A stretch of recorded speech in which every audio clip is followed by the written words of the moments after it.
Hello అండి, నేను మీ గాయత్రి. శ్రీమాత్రే నమః. ఈరోజు మా ఇంట్లో టిఫిన్ ఇడ్లీలు, పల్లి చట్నీ. ఈ ఇడ్లీలు వేసేటప్పుడు టిప్స్, తీసేటప్పుడు టిప్స్ మీకు రాని వాళ్ళకి, కొత్తగా చూసే వాళ్ళకి ఇవి బాగా యూజ్ అవుతాయండి. చూస్తున్నారు కదా, ఈ ఇడ్లీ పిండి ఎట్లా పొంగిందో చక్కగా. ఇలా వస్తేనే చక్కగా మనకి పఫీగా, అంటే స్మూత్గా, మెత్తగా ఇడ్లీలు వస్తాయి. ఇట్లా ఎట్లా పడితే అట్లా కలపద్దండి. ఇట్లా పిండి రుబ్బినట్టు ఇట్లా రౌండ్గా తిప్పద్దు, ఎందుకంటే దీంట్లో ఉన్న బబుల్స్ అన్నీ పోతే ఇడ్లీ గట్టి పడిపోతుంది. ఇది చిన్న టిప్ కానీ అందరికీ ఉపయోగపడే టిప్పు. అందుకని పైన ఒక సైడ్ నుంచి మనకి ఎంత కావాలో అంత తీసుకోవాలి. ఇదే చెప్పడానికి మీకు చూపిస్తున్నాను. నా వీడియోలు మీకు నచ్చినట్టయితే please like, share, comment, please subscribe. కొద్దిగా వాటర్ పోసుకుంటున్నానండి. వాటర్ పోసి కలిపేసుకున్నాను. అట్లనే దీనికి నేనేం రాయట్లేదండి. నెయ్యి రాస్తారు, నూనె రాస్తారు, నీళ్ళతో తడుపుకొని కూడా వేసుకోవచ్చు. బట్ ప్రజెంట్ అయితే నేనేం రాయట్లేదు. మనం తీసేటప్పుడు నీళ్ళల్లో ముంచిన చెంచాతో కానీ గరిటెతో కానీ తీస్తే కొద్దిగా కూడా అంటుకోకుండా వస్తుందండి.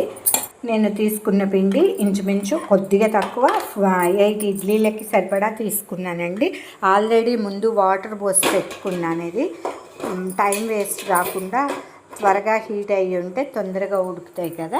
నేను మూత పెట్టేసుకొని ఒక 5 మినిట్స్ తర్వాత చూద్దాము.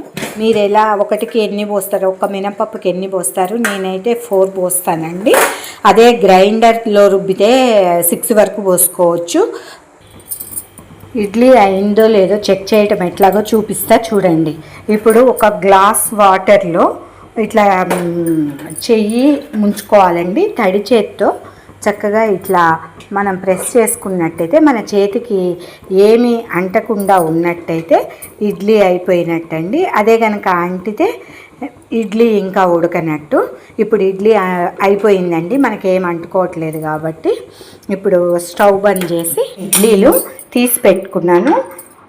చెంచాతో చక్కగా అంటుకోకుండా ఎట్లా వచ్చినాయో, మీరు నూనె రాసి నీళ్లు పోసి అన్నీ చేసినా ఇట్లనే వస్తాయి.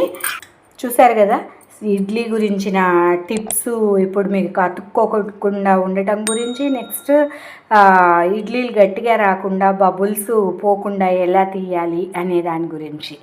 ధన్యవాదాలు.